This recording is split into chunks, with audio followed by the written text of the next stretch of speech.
in settling an uncomfortable conversation with your wife, Yeah. do you treat these conversations a little bit differently than you would treat conversations with, let's say, like a work colleague or a peer or something like that? Yeah, I don't sleep with most of my work colleagues. Well, or a debate. Like, yeah, because we were talking with, it was Ben Mala, right?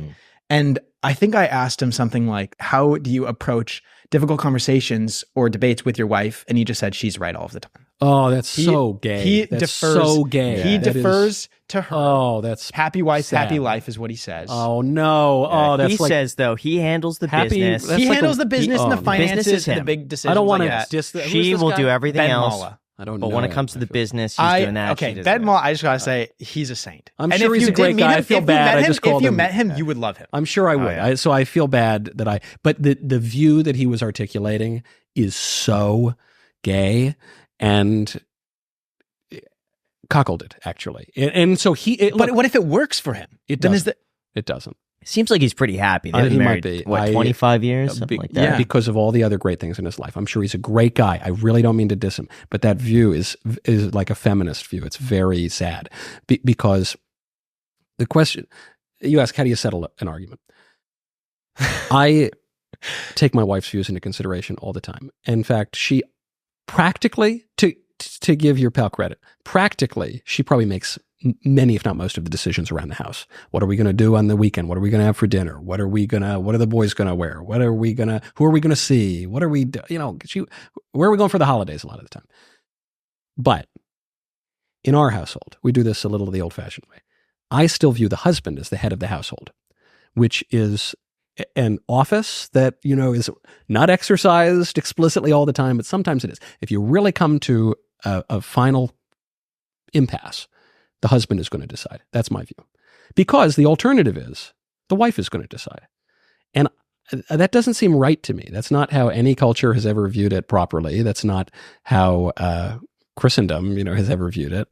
It seems kind of weird to me. Is your wife... Do you take your wife's hand when you get married? The idea is that there won't necessarily be impasses if you're so aligned. And I think that's kind of where Ben is probably with his wife. Yeah. Where there's never been an actual thing where he's exercised, his power like that. Well, obviously he hasn't, because he gives it all to his wife. But I think he's deferring those decisions like you mentioned about where are we vacationing, where are we going for dinner, this and that, because he runs the business, which is... We can't move on from this. This is a big problem. He runs the business. Yeah, I run my business too, but I run my household too. Or I'm at least the head of my household. My wife actually manages it all of the time, and my wife is my wife, and my wife is the hand that rocks the cradle, is the hand that rules the world, and my wife is a living saint. She's all these things. But we're talking about in an argument when there's a disagreement, and what you said is your pal says, "Happy wife, happy life." You win always. We do what you want to do, which means that your wife is your husband now. And I just think that's crazy. I don't think women want that. But here's what I think, though. Here's what I think, and what I've noticed, at least for myself, and I'm not married but engaged. Yeah. How strongly do you feel on a certain thing? And that's usually what I kind of defer to, where if she's like, I really need to go and get Chipotle tonight. Yeah. And I'm like, I don't really care. I don't want Chipotle, but if you feel that strongly, absolutely, we'll do. But if I feel really strongly about like, no, I can't get Chipotle tonight. You could get Chipotle, but I'm going to get this.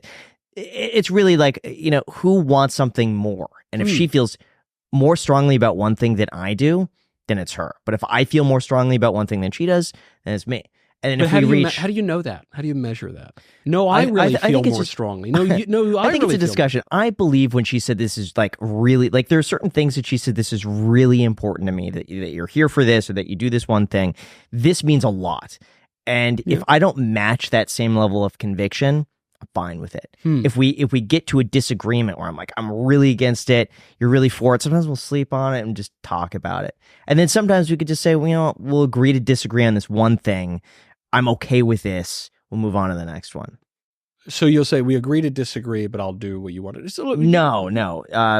I think, not that I'll agree to do that, but that, we could table this for another time. Well, then you're just pushing it off. Yeah. So what if the question, though, becomes something a little more important than Chipotle, which is, where the kids go to school? And look, that can totally shape a person's life. I married my wife from 6th grade, and you have a big disagreement on that. She wants to send the kid to public school. You want to send the kid to some private school. Well, that's going to have big effects on your family's finances. That's going to have big effects on your kids' But I education. think these are discussions to have before getting married. Like these are discussions that should be happening before having kids. What about the city you want to live in? You want to take a job in St. Louis, and she wants to stay with her sister in San Diego.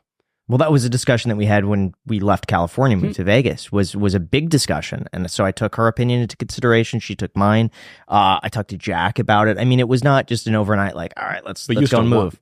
You still made the decision. I think the will to move was stronger than her desire to stay, given our circumstances at the time. Yeah, that's good. That's a great. Yeah. But so you do it the way that I do it. But here's the thing: if she says, you know what, if you move to Vegas, we're going to break up, that would put a whole different spin on things. What if your wife said that? Because you weren't married at the time. Right, and correct. You're engaged. Right. So what if your wife said, if you don't do what I want, we're getting divorced? I don't like ultimatums. So for me, it would be the nature of But we're just talking about an ultimatum. You just brought up an ultimatum. I don't think that's an ultimatum. I think we'll break up if you move.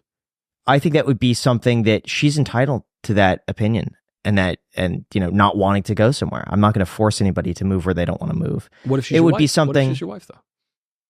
I think that would probably be deserving of therapy and really getting to the root cause of it and figuring out, can there be a compromise where maybe we say, okay, let's move here, but you're going to visit your family so often. So we're going to make time to go back. I feel like a lot of things can be compromised in such a way where it's not like all or nothing. Yeah, it's like, look, hey, I'll give you a little bit, you give me a little bit. It's a partnership in this. I fear this. I practically, I largely agree. Yeah. But in principle, I fear this perspective a little bit because it turns every conversation with your wife into a negotiation. You're always trying to get a little bit, well, maybe I'll have more of my say on this, and I'm going to give on here because then I'm going to score some points, I'm going to bank them, and then I'm going to be able to get my way later on down the road. And I think clarity is charity. And I think if you, Drew Clavin gave me good advice.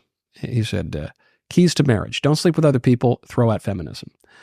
If you say from the outset, look, we're going to do this the old-fashioned way, and I love you, but ultimately, I'm going to have the final say. And if I got to move to St. Louis, we're moving to St. Louis, the whole family. And I'm not going to hear peep about it. I think it reduces anxiety, actually. It reduces tension because you recognize that you have different spheres of influence. You recognize that you have different roles in a marriage. You recognize that you have different responsibilities in a marriage. I think a lot of the times, men do not want to be the decider. I think this is actually the secret of Genesis chapter 3, which is sometimes cited by feminists as patriarchal and, knuckle dragging, whatever. Because it says, men love your husbands. Men love your husbands. That's what it says now. That's what the rewrite says. Men love your wives and wives submit to your husbands. Oof, yikes. And so we see this throughout Scripture. In Genesis chapter 3, we see to the wife, your desire will be for your husband, but he will rule over you. And rather than viewing this as a little reward given to Adam for his disobedience in the Garden of Eden, I see it as a little bit of a punishment, or a corrective at least, because I don't think men want to rule over women. I don't want to rule over women. You know what I want to do? I want to sit on the couch and I want to sit in my boxers and eat potato chips and strum a ukulele and watch movies. That's what I really, if you told, and smoke a cigar, Mayflower cigar, that's what I would do. I am called by the circumstances of this fallen world to be the head of my household and to make decisions and to work by the sweat of my brow. And I have to do that. That's my role. But it's not my natural inclination. And so I think a lot of guys, they follow their worst instincts and they just say, nah, man, wife does whatever she wants. And I'm just, I'm a schlub. I'm Ray Romano in that sitcom. I'm Kevin James in that sitcom. I'm both great guys. But that era, I'm Homer Simpson. I'm just like the big, dumb, schlubby husband. And she makes all the decisions. That's not good. I don't think that's going to lead to happiness. That's really interesting. Because in my relationships that I've had, obviously with women, I feel like I just care so much less about so many things than they care about. Yes. Like to them, just like everything is the world. But to me, it's just like, Jack is very carefree. Tell me where to show up and when. Yes. Tell me what to wear. Tell me, how to do my hair. Just whatever. I just don't care. There are like maybe 3 things that I care deeply about. Everything else, I'll defer to you. I know. The issue is, though, if you cultivate this habit of just like letting your wife do whatever she wants, even if you don't really like it, you just don't care enough. So you're like, I don't like it, but whatever, I'll go along. It's not my big deal. I'll show up. Ultimately, that's going to build up a little bit of resentment, and it's going to build up on your part, and it's going to build up some entitlement on your wife's part. And then when the rubber does meet the road on a really difficult decision, I think you're going to regret your behavior until that point. When the rubber really meets the road and she's not going to move on the issue, but you've never exercised your role as the head of your household, and you've never even expressed that you have a desire for anything, you just show up, you're going to be at a very hard impasse. And it's not even about what the decision is going to be. You're in San Diego or St. Louis. It's going to be, how do you even make decisions? It gets back to a fundamental question. What is the family? What is the marriage? What is it that we're doing together? I think this is what leads to a lot of divorce. We're just roommates, just negotiating something? Women are exactly like men and men are exactly like women, and we relate to one another in the same way I'd relate to my button? Or is this something special and different with roles and duties?